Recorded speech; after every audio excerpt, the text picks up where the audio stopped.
They say blood is thicker than water. But what happens when it's your own blood that betrays you? What happens when the very people meant to protect you become the ones to destroy you?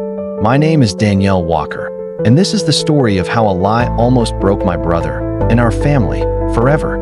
I'm the youngest of 5, raised on the south side of Chicago. My mama worked 2 jobs just to put rice and eggs on the table, and my daddy? He was gone before I even knew how to say his name.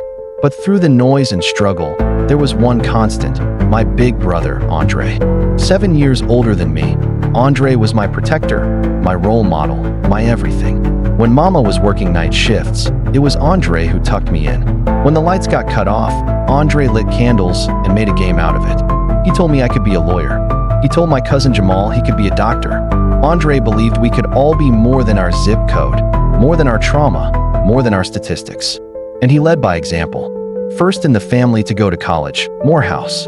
Full ride. Honors program. Every time he came home for the holidays, he poured life into us. Hope, direction, vision. But light that bright, it attracts shadows. And in our case, the shadow came from inside the house. Auntie Renee, Mama's older sister, always had something slick to say about Andre. Said he was too proud, too educated, too full of himself.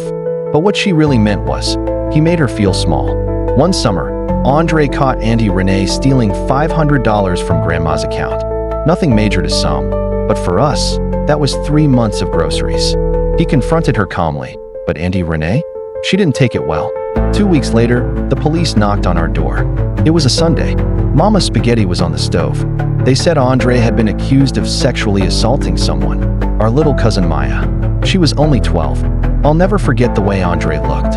His eyes wide, hands shaking, repeating, "I didn't do this. I didn't do this." Mama demanded Maya tell the truth, but Maya just cried and said nothing.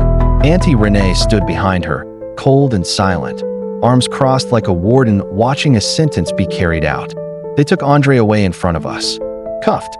No charges filed, no real evidence. Just a lie, and a family torn straight down the middle. Morehouse dropped him that same week. Didn't even call.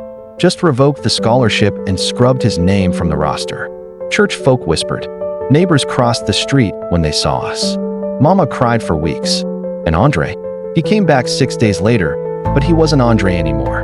He sat on the porch for hours, saying nothing, just staring. One morning, he was gone. No goodbye, no letter, no trail. For 3 years, we heard nothing. Nothing, until the day Maya came back.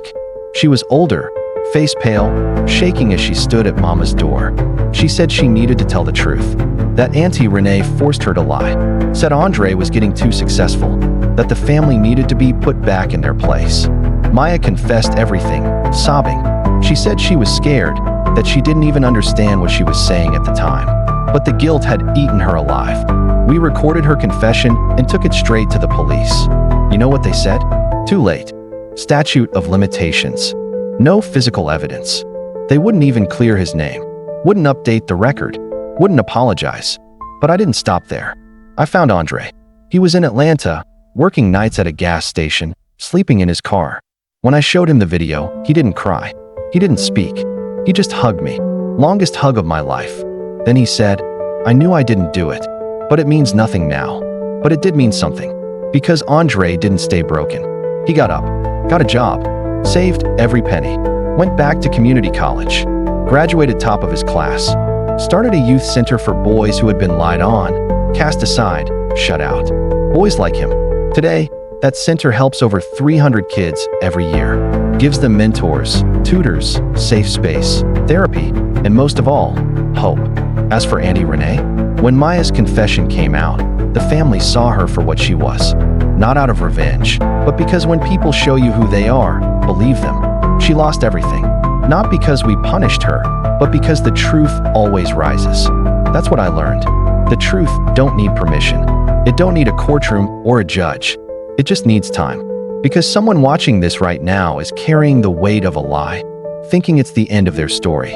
But I promise you, it's not.